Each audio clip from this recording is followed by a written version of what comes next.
I want to do a quick poll.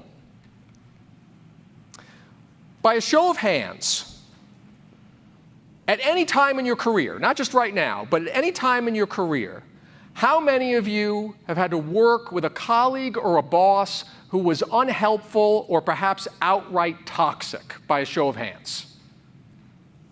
Okay, hands down. So we've all been there. Second poll, by show of hands. How many of you believe that you personally, when interacting with your colleagues or your staff, are unhelpful or outright toxic?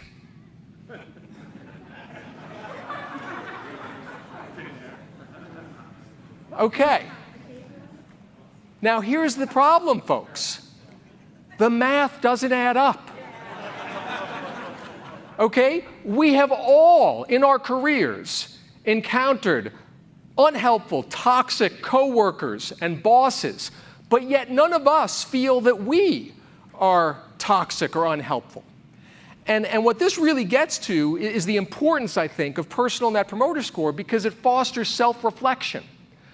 Because it might not be intentional, but it's possible that the way you are interacting with people, that the impression that they're getting is different from what you would expect. Do you remember I had that statistic up earlier about how 80% of companies say, yeah, we're delivering a great customer experience, but only 8% of their customers agree?